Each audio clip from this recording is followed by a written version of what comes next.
saying small in Europe in the moment. We went out from economic crisis without governmental debt, and I think that it's very good input for next stages of development. Usually, if I am explaining Estonian experience in Europe, then I am quite proud also about our educational indicators and information technology indicators. Just now we are in South Korea, and South Korea is number one in IT development, and then Estonia is of course not so good, but if to compare Estonia with European Union countries, then our situation in IT development is also quite good, and especially in some e-government services, for example, electronic digital taxation and then mobile parking of your car in cities, and from this viewpoint, so we have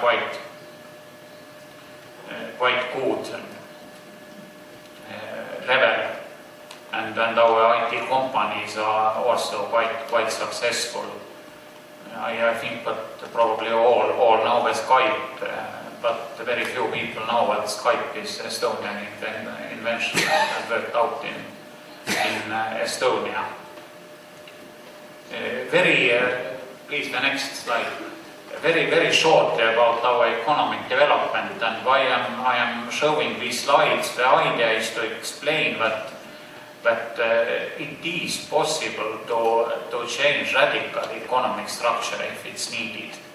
And if you look Estonian economy, when you see very different economies by development periods.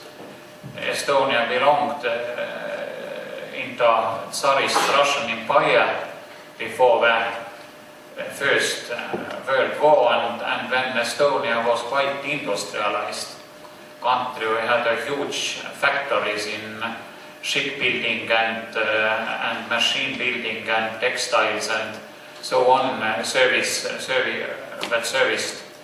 big, huge Russian market. Now the next stage was the period of independent Estonian Republic between the two world wars, and then when the situation changed totally, we lost the markets, these big markets, and we even closed down many big industrial factories. But at this time, Estonian agriculture started to develop very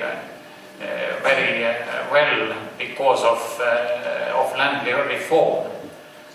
Before it we had the big landowners, German landowners, but after the land reform, it was a very big stimulus for Estonian agricultures to start to develop, and we started to export agricultural products to England and Germany and other countries.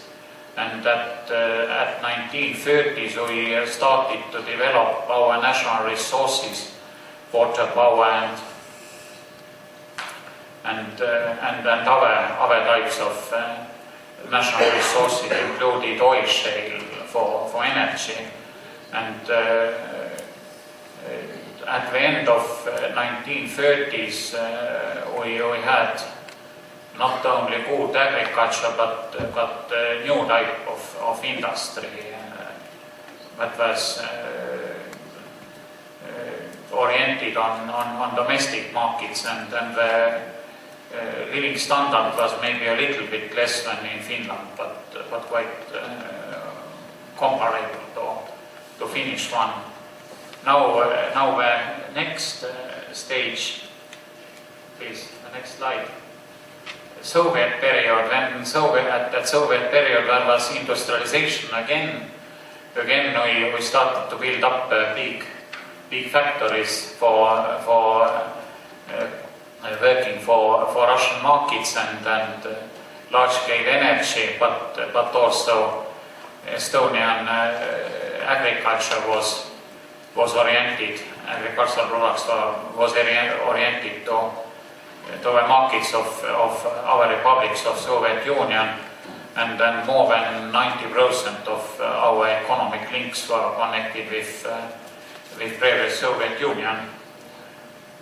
Well, it was Soviet period, now the next period when we regained independence, and again there was very little to do with these previous big industrial enterprises, and we reoriented mainly towards the markets of neighboring countries.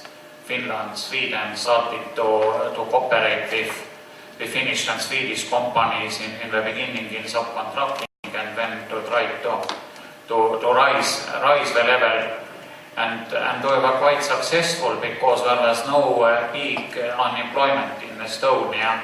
We closed down some enterprises, but new enterprises started to produce, and economic growth started from year 1994.